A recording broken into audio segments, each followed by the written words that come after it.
Au pied du haut Atlas occidental et sur les plateaux d'Omtuga, à l'ouest d'Imintanout, au sud de Sidi el-Mokhtar et au sud-ouest de la province de Chichawa, s'érige la vallée de Tarsalt. Elle est à une distance de 20 km de la sortie d'Imintanout sur l'autoroute Agadir-Marrakech.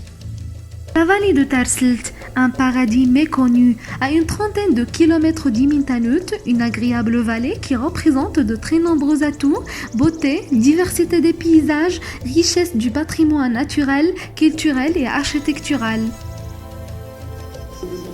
Votre zone d'étude, elle est juste là. Regardez donc ce point bleu qui est là, donc vert, pardon, donc ce point vert qui est là.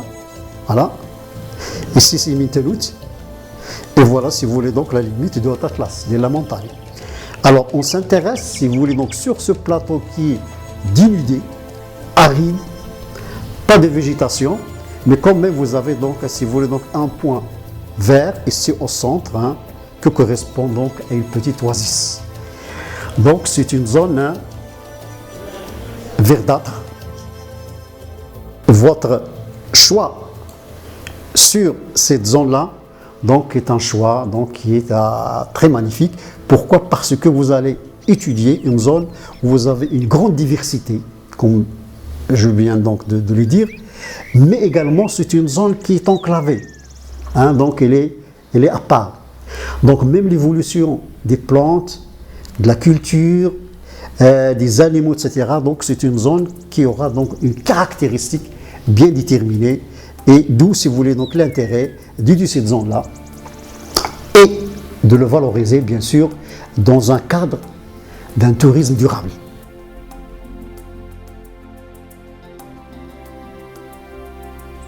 La vallée de Tarsalt regorge d'une biomasse diversifiée dominée par la composante floristique qui est certainement influencée par le relief, le climat, l'altitude de la nature des sols. Alors, dans cette vallée, on peut voir, bien sûr, l'essentiel qui concerne la végétation, c'est l'olivier, comme vous pouvez donc le voir ici. Voilà. Donc, une grande partie de la végétation est formée par l'olivier. Et avec, bien sûr, l'olivier au Maroc, nous avons deux types d'olivier. Et ça, donc, c'est l'olivier donc marocain. Hein, donc, la pichouline, ce qu'on appelle donc la pichouline. C'est pas comme l'olivier qu'on utilise actuellement, qui est donc espagnol, mais là, c'est donc l'olivier donc marocain. C'est-à-dire, c'est une plante qui donne bien sûr donc l'huile d'olive vierge d'une grande qualité. Autre plante cultivée dans la région, c'est le grenadier. Alors le grenadier donc avec bien sûr donc les grenadines avec ses fleurs au printemps. Donc il s'agit sûrement donc du printemps. Et le grenadier donc c'est une plante cultivée dans la région et qui peut former également donc un produit concernant donc l'agrotourisme. Vous le connaissez très bien hein, par sa forme et par ses feuilles. Le figuier, qui est également cultivé dans la région. On cultive donc le figuier pendant l'été et ça sert à beaucoup de choses. Même hein, on commence maintenant à utiliser les feuilles du figuier comme une plante médicinale. Surtout le latex qu'on a, donc le halib diala, donc le lait, donc ce qu'on appelle le latex, qui utilise également comme plante donc médicinale. Vous avez une plante qu'on a introduite donc dernièrement, c'est le carobier, le kharroub, ou bien slroi, donc chez certains Marocains. Alors, elle est de grande importance, pourquoi? Parce que donc, c'est une plante d'une grande valeur socio-économique pour la population locale. On vend maintenant au kilo, donc les caroubes, ce qu'on appelle les caroubes, donc ou bien du coup, si vous voulez, donc de caroubier. Alors, à l'intérieur du caroubier, donc vous avez bien sûr des graines. Alors, cette plante-là, on peut l'utiliser dans le domaine de l'écotourisme. On peut, si vous voulez, interpréter cette plante comme une plante de grande valeur socio-économique.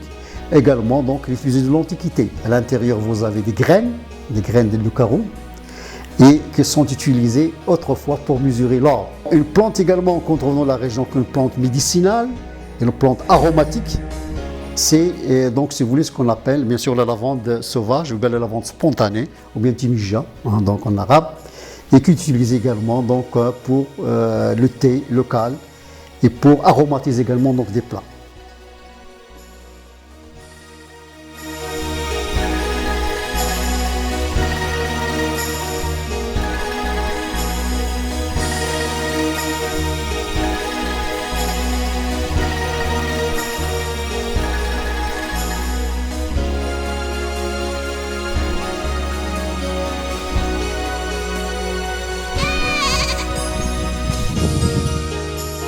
La composante principale, bien parmi les atouts donc, de cette zone, c'est l'élevage du caprin. Et qu'on voit très bien, donc l'élevage du caprin, c'est d'une grande importance sur le plan de l'agrotourisme. L'agrotourisme, c'est-à-dire donc le tourisme qui concerne l'agriculture. Et les caprins sont de grande importance, premièrement par leur viande, également par donc, le produit laitier, donc, qui concerne par exemple le fromage, à part donc, des chèvres.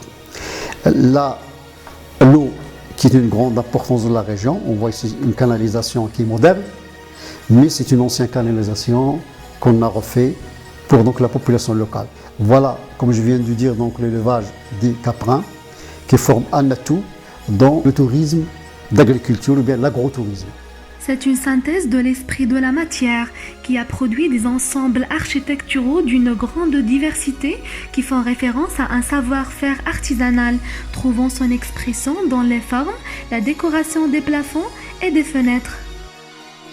Après ce patrimoine d'agriculture, ce patrimoine écotouristique, c'est tous les atouts donc, naturels formés par la flore, donc la végétation.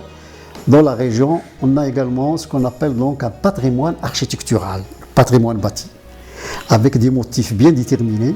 Ce sont des motifs qui nous rappellent, si vous voulez, des motifs donc amazigh, et avec bien sûr donc une structure bien déterminée par la construction avec donc des blocs, quelquefois de grande taille, comme vous pouvez le voir ici, hein, et quelquefois donc sans mortier.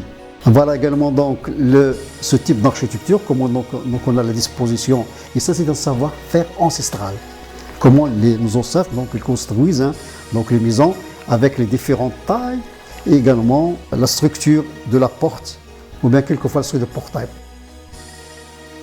Donc c'est une zone qui présente des atouts naturels, des atouts culturels d'une grande importance, et dans cette vallée on peut développer bien sûr un ensemble de projets thématiques qui sont liés donc à l'agrotourisme, qui sont liés au tourisme culturel, qui sont liés à l'écotourisme, et également qui sont liés, puisque nous avons ici le relief, nous avons, si vous voulez, donc la géologie, etc., l'histoire de la région, ce qu'on appelle le géotourisme, c'est-à-dire donc parler un peu ou bien interpréter ce qu'on appelle l'histoire de la terre de la région depuis donc des millions d'années.